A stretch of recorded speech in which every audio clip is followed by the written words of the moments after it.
नमस्कार दोस्तों। भारत को दुनिया की फार्मेसी कहा जाता है। जी हाँ, और आज इसे ही डिस्करेज किया जा रहा है। जी हाँ, क्योंकि लाखों बच्चे यूज करते हैं उसको। एक बच्चे की भी जान बहुत बड़ी कीमती होती है, क्योंकि जिस घर में जो बच्चे की जान गई है उन्हीं को पता होगा कि क्या चीज होती है। अब हम लोगों को क्या पता, आप लोगों को क्या पता, सरकार को क्या पता। तो दोस्तों, अपने को सतर्क होने की जरूरत है। और हम आज इस वीडियो के माध्यम से आपको इस जो किलर सिरप है इसके बारे में हम आपको पूरे डिस्कस और अच्छे डिटेल्स में हम आपको जानकारी देने वाले हैं। जी हाँ, तो बने रहिएगा वीडियो में शुरू से लेकर लास्ट तक। जी हाँ, चलिए स्टार्ट करते हैं।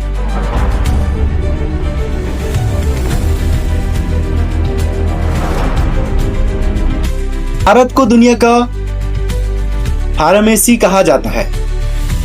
जेनेरिक दवाओं का सबसे बड़ा निर्यातक जो लाखों लोगों की जिंदगियां बचाता है। जी हाँ, लेकिन क्या आप जानते हैं कि इस चमकते इंडस्ट्री के पीछे कई काले सच छिपे हैं। नकली दवाएं, जहरीली केमिकल्स, डेटा फैल्सिफिकेशन और भ्रष्टाचार। जी हाँ, ये वो घोटाले हैं जो कि जिन्होंने सिर्फ भारत की साख को नुकसान पहुंचाया बल्कि हजारों लोगों की जान ली है। जी हाँ,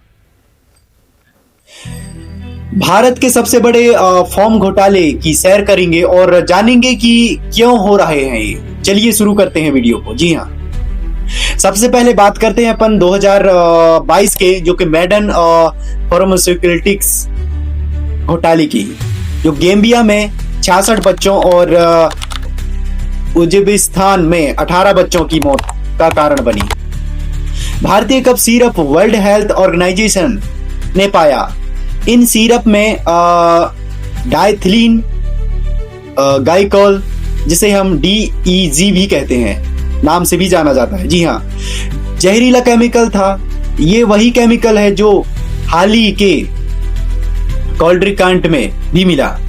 कंपनी का लाइसेंस तो सस्पेंड हुआ, निर्यात पर रोक लगी, लेकिन सवाल रहा कि ऐसे लापरवाही कैसे हुई। जी हाँ, इसके बाद आता है रेनबैक्सी, जो कि लेबोरेटरीज का डेटा। जी हाँ, और फ्लैशिफिकेशन स्कैंडल 2008 से 2013 तक अमेरिकी FDA ने पाया कि कंपनी ने क्लिनिकल ट्रायल डेटा में धांधली की और दवाओं की क्वालिटी टेस्ट फर्जी किए।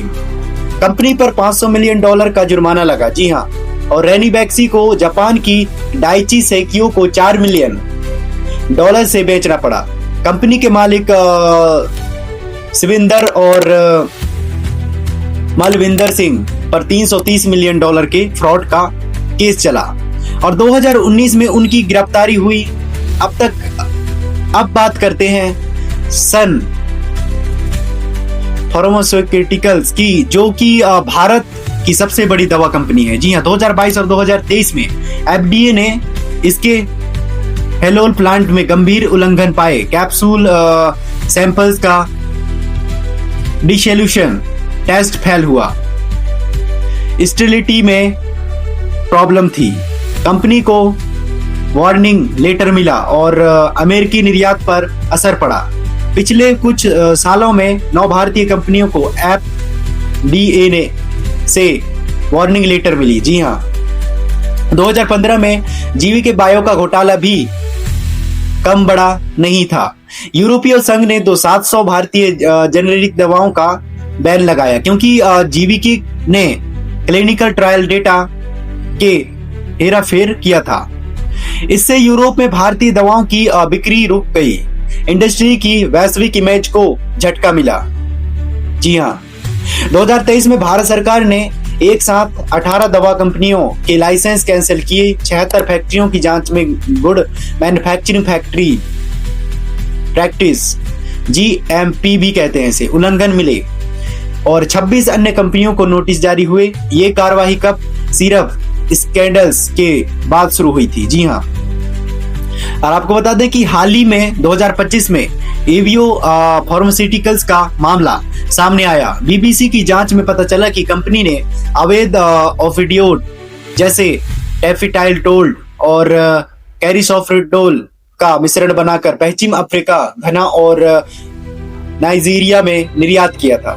ये दवाएं वहां एडिक्शन और क्राइसिस को बढ़ा रही थी। कंपनी पर भारतीय कानून तोड़ने का आरोप है और WHO ने अलर्ट जारी किया है। जी हाँ, एक और पुराना मामला है चेन्नई का, जहां 2010 में एक व्यापारी ने एक्सपायर्ड दवाइयों को रिलेबल करके दोबारा बेचा।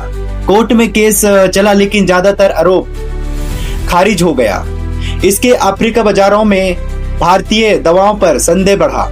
जी हाँ, और फिर डॉक्टर्स को रिश्वत या फिर सिलसिला 2000 और 2010 के दशक में ऑबर्ट रॉनबैक्सी जैसे कंपनियों ने डॉक्टर्स को गिफ्ट्स, विदेशी यात्राएं और कैश देकर दवाएं बेची। और राइटर्स की रिपोर्ट के दर्जनों के डॉक्टरों ने इसे कन्फेस किया, लेकिन कोई बड़ा एक्शन नहीं हुआ। इन घोटालों के पीछे कई कारण हैं। सस्ते रॉ मटेरियल का दबाव, रेगुलेटरी गैप्स, एक्सेप्शंस में लापरवाही और भ्रष्टाचार। जी हाँ, सबसे ज्यादा क्या कहेंगे आप? भ्रष्टाचार ही कहेंगे। WHO और FDA ने बार बार भारत की कमजोरी निगरानी पर सवाल उठाते हैं। जी हाँ, उनका असर सिर्फ भारत तक सीमित नहीं बल्कि वैश्विक स्तर पर होता है। तभी तो उनका नाम WHO है, जिसे हम वर्ल्ड हेल्थ ऑर्गेनाइजेशन भी कहते हैं, क्योंकि भारतीय दवाएं 150 से ज्यादा देशों में जाती है।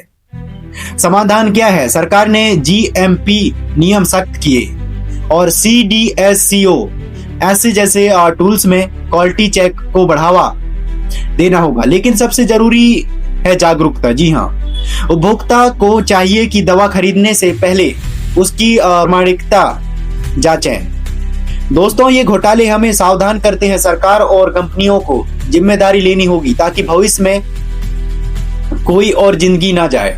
अगर आपके पास कोई जानकारी है तो हमें जरूर शेयर करें। जी हाँ, और दोस्तों जाते जाते आपको कहना चाहूंगा, जो कि मतलब इतने बच्चों का जान गई। जी हाँ, 11-12 बच्चों का अपने यहाँ, उनकी जवाबदारी कौन लेगा? उनके माता पिता कितने रो रहे हैं, कितना देख रहे हैं, ये तो कम से कम अपने जो हेल्थ मिनिस्टर है उनको देखना चाहिए। अपने सरकार जरूर आए वहां पे, लेकिन पहले अगर इस चीज को सुधार करते, इस चीज को जांच कर लेते, तो इतने जो बच्चे हैं, जान है तो नहीं जा पाती। लेकिन क्या है, सिस्टम पे सुधार होना चाहिए। इस तरह से अगर भ्रष्टाचार होगी अपने देश में तो हजारों बच्चे ऐसे हैं जो कि उनकी जान जाएगी और कोई कहने वाला है ही नहीं इसमें। जी हाँ, आप हमें कमेंट्स कर जरूर बताइए कि इसमें सिस्टम की गलती है या फिर डॉक्टर्स की गलती है कि किसकी गलती।